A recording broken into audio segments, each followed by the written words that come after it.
It's so boring today in class of history. This chapter, Nationalism in Europe, is impossible to understand. It would be so easy if there was a video to understand this mountainous chapter of nationalism.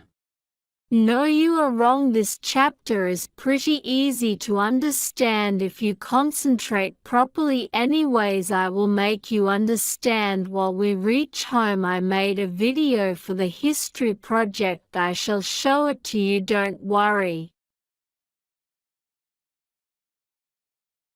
Tomorrow is history class test on nationalism in Europe. I hate that chapter. Anyways, Lucy called me today at her place at 5 p.m. I shall go there and understand this chapter.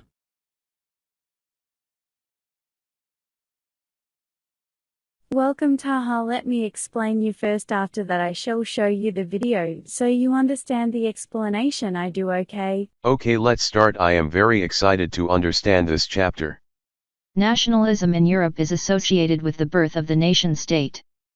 In some countries, nationalism contributed to the formation of a state through the union of autonomous territories sharing a common culture, like in Germany or in Italy. The French Revolution helped introduce nationalism in Europe, for it changed France's entire system of government, defined citizens' rights, and developed a set of national symbols. Nationalism is an ideology that emphasizes loyalty, devotion, or allegiance to a nation or nation-state and holds that such obligations outweigh other individual or group interests.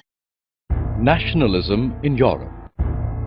In this module, you learn about the rise of nationalism in Europe.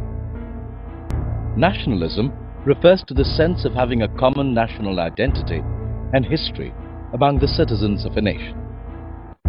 Nationalism began in Europe with the French Revolution in 1789 and resulted in the emergence of a nation-state in which a centralized body elected by the citizens has the sovereign control over a defined territory. Prior to the Revolution, France was a monarchy.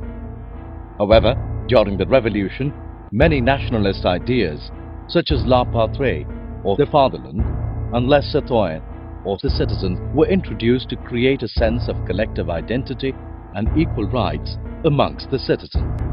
As the ideas of the French Revolution spread across Europe, many students and educated members of the middle class, who were inspired by these events, began setting up Jacobin clubs all over Europe. The activities of these clubs paved the way for the French armies to move into other European states and spread nationalist ideas in the invaded states. The French armies also carried many administrative reforms in the states that came under their control.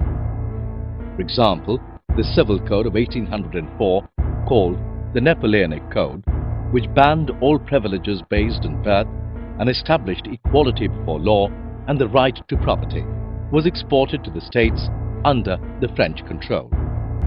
By the mid-18th century and the early 19th century, the spread of industrialization to all parts of Europe brought about ideas of liberalism.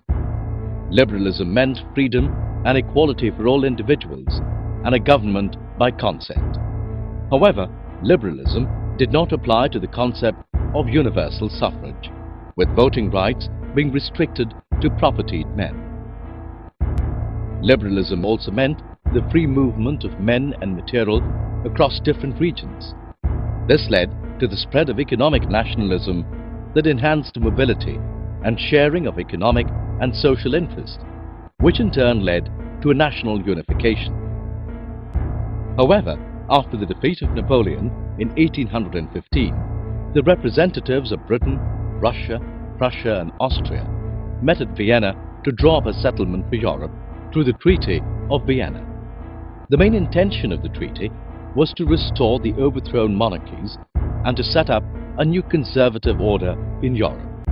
However, the regimes set up were aristocratic and did not tolerate criticism, and they imposed a censorship on the ideas of liberalism and freedom. This led to the setting up of secret societies by the liberal nationalists to spread the idea of nationalism and liberalism all over Europe.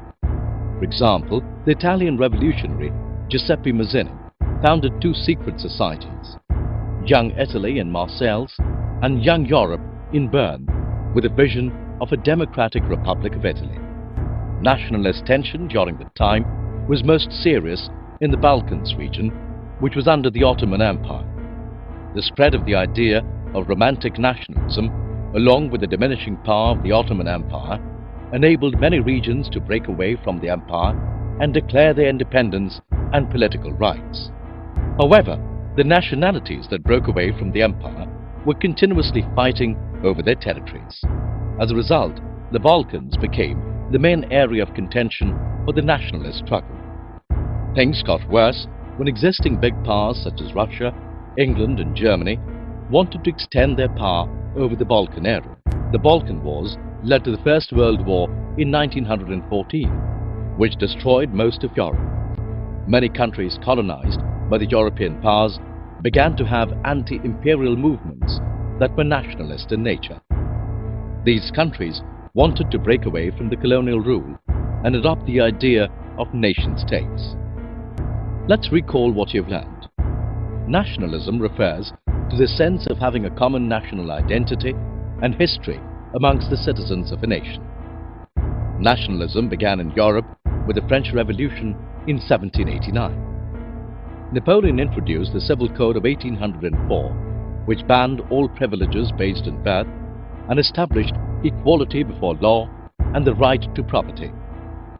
By the mid-18th century and the early 19th century, the spread of industrialization to all parts of Europe brought about ideas of liberalism. Liberalism meant freedom and equality for all individuals and a government by consent. By the last quarter of the 19th century, nationalism lost its liberal democratic sentiment. Nationalist tension during that time was most serious in the Balkans region, which was under the Ottoman Empire. The Balkan Wars led to the First World War in 1914, which destroyed most of Europe. Did you understand this chapter? It was pretty easy, right? Now anyways, good luck for tomorrow's history class test. Thank you so much, Lucy. If it wasn't for you, I could have failed in tomorrow's history test anyways. Best of luck to you also.